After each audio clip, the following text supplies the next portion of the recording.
राज्यसभा में फिलहाल 226 सदस्य हैं, 19 सीटें खाली हैं। बीजेपी को बिल पास कराने में कुछ मुश्किल जरूर हो सकती है। हालांकि लोकसभा का सदस्य निर्वाचित हो जाता है तो राज्यसभा में वो सीट सांसद चुने जाने की तारीख से अपने आप खाली हो जाती है। नीतीश कुमार और चंद्रबाबू नायडू के सहारे चल रही मोदी सरकार अपनी मर्जी के कितने कानून पास करवा पाएगी। पिछले महीने लोकसभा में बहुमत गंवाने के बाद अब राज्यसभा में भी भारतीय जनता पार्टी कमजोर हो गई है। 13 जुलाई को सरकार की तरफ से नामित 4 सांसदों का कार्यकाल खत्म हो गया। इसके बाद राज्यसभा में बीजेपी सांसदों की संख्या घटकर 86 हो गई है। इससे अब एनडीए के पास ऊपरी सदन में 101 सांसदों की ताकत है, जो कि बहुमत से काफी कम है।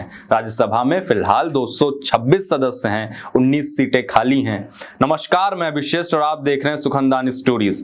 13 जुलाई को जो नामित सांसद रिटायर हुए उनमें राकेश सिन्हा, राम शकल, सोनल मानसिंह और महेश जेठमलानी हैं।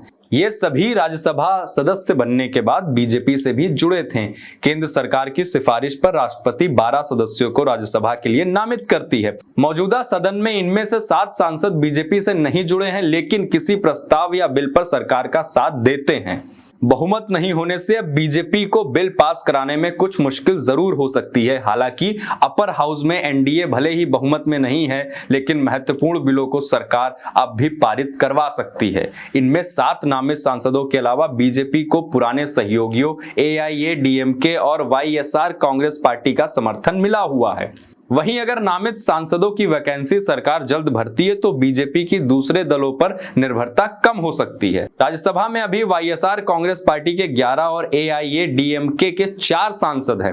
वाईएसआर कांग्रेस पार्टी पहले भी मुद्दों के आधार पर एनडीए सरकार का समर्थन करती आई है। वहीं एक बार और सदाबहार सहयोगी बीजू जनता दल अब बीजेपी से छिटक गई है। लोकसभा और विधानसभा चुनाव में मिली हार के बाद बीजेडी ने साफ कहा था कि वो राज्यसभा में बीजेपी को किसी मुद्दे पर सपोर्ट नहीं करेगी। संसद के ऊपरी सदन में बीजेडी के 9 सांसद हैं। राज्यसभा में अभी जो 19 सीटें खाली हैं उनमें जम्मू कश्मीर से 4 और नामित 4 सदस्यों की वैकेंसी है। वहीं 11 सीटें 8 अलग अलग राज्यों से हैं। आसाम, बिहार, महाराष्ट्र से 2-2, हरियाणा, तेलंगाना, मध्य प्रदेश, राजस्थान और त्रिपुरा से 1-1 सीट खाली है। इन 11 में से 10 सीटें लोकसभा चुनाव के कारण खाली हुई थी। राज्यसभा के 10 सदस्य लोकसभा का चुनाव लड़कर निचली सदन में पहुंच गए हैं। जन प्रतिनिधित्व कानून 1951 की धारा 69(2) के तहत अगर कोई व्यक्ति जो पहले से राज्यसभा का सदस्य है और वो लोकसभा का सदस्य निर्वाचित हो जाता है तो राज्यसभा में वो सीट सांसद चुने जाने की तारीख से अपने आप खाली हो जाती है। वहीं एक सीट भारत राष्ट्र समिति के सदस्य के केशव राव के इस्तीफे से खाली हुई थी। राव इस महीने की शुरुआत में कांग्रेस में शामिल हो गए थे। उसके बाद उन्होंने राज्यसभा की सदस्यता भी छोड़ दी थी।